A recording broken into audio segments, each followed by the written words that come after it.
Assalamualaikum warahmatullahi wabarakatuh. Perkenalkan, nama saya Nela Nur Octavia dari kelas BKM 1 dengan NIM 14245562. Di sini saya akan menjelaskan tentang menstruasi dan kehamilan.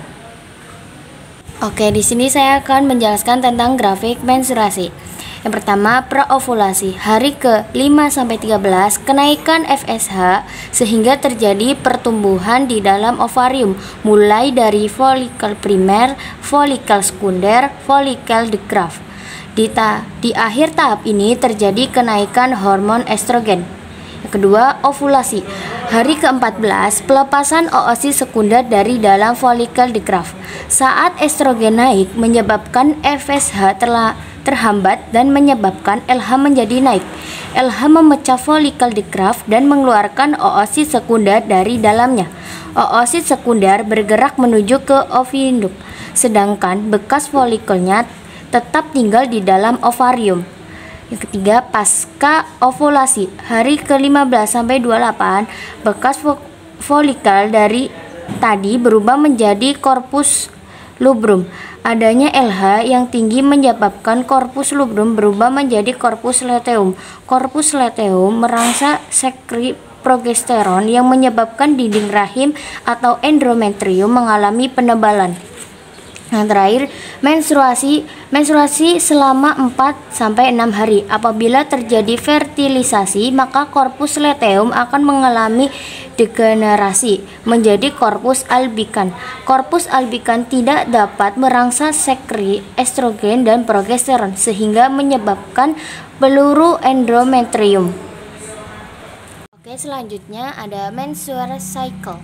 Yang pertama, fase menstruasi. Di hari 1-7, lapisan dinding rahim yang tidak dibuahi luruh dan keluar sebagai darah. Selanjutnya ada fase folikuler. Di hari ke-8-12, folikel di ovarium mulai berkembang karena pengaruh FSH. Estrogen meningkat membantu membangun kembali lapisan endometrium. Di sini ada ovulasi. Hari ke-13-15, sel telur matang dikeluarkan dari ovarium akibat lonjakan hormon LH. Ini adalah masa paling subur dalam siklus. Yang terakhir, fase luteul. Di hari ke-16-28, folikel yang pecah berubah menjadi korpus luteum yang menghasilkan progesteron. Jika tidak terjadi kehamilan, korpus luteum berhenti bekerja, menyebabkan penurunan hormon dan memulai menstruasi kembali. Selanjutnya, proses perkembangan kehamilan. Minggu ketiga, sel telur yang dibuahi akan mulai berkembang dan membentuk sebuah kantung yang berisi embrio dan plasenta. Minggu keempat, tabung janin sudah ada dan dapat berdenyut hingga 65 kali dalam 1 menit. Janin berukuran 0,6 cm. Di minggu kelima dan keenam, wajah dengan lingkaran besar untuk mata, hidung, mulut, telinga, serta rahang bawah sudah mulai terbentuk. Janin terlihat seperti huruf C. Di minggu ketujuh, janin mulai berbentuk tangan, kaki, dan rahim telah berukuran 2 kali lipat. Di minggu ke-8-10 sudah berukuran 3 cm, semakin banyak gerak dan mulai terlihat seperti manusia. Minggu ke-11-13, otak bayi akan berkembang dengan pesat. Ginjal mulai mengeluarkan urin. Masuk ke minggu 12, alat kelamin bayi sudah mulai dibentuk. Panjang bayi 8 cm. Di minggu ke-14-18, indera perasanya terbentuk dan ia sudah mulai bisa mendeteksi cahaya. Minggu ke-19-20, bayi sudah bisa mendengar suara.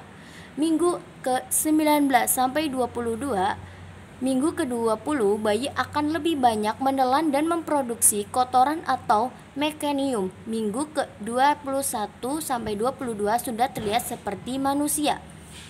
Di minggu ke-23-29, minggu ke-25, bayi sudah mulai menumbuhkan alis dan rambut. Minggu ke-26 sudah mulai menghirup dan mengeluarkan cairan plasenta atau air ketuban. ke-27 bayi sudah bisa membuka dan menutup mata. Di minggu 30 sampai 35 sudah mulai berkedip. Berat sudah 3 kilo dan panjang 48 cm. Sudah mengalami kontrasi palsu dan rahim akan nyeri pada ulu hati dan sesak napas. Di minggu 36 sampai 41 sudah mulai turun ke area panggul, sudah terlihat seperti manusia sempurna dan lengkap, dan menunggu kapan terjadinya kontraksi dan sampai melahirkan.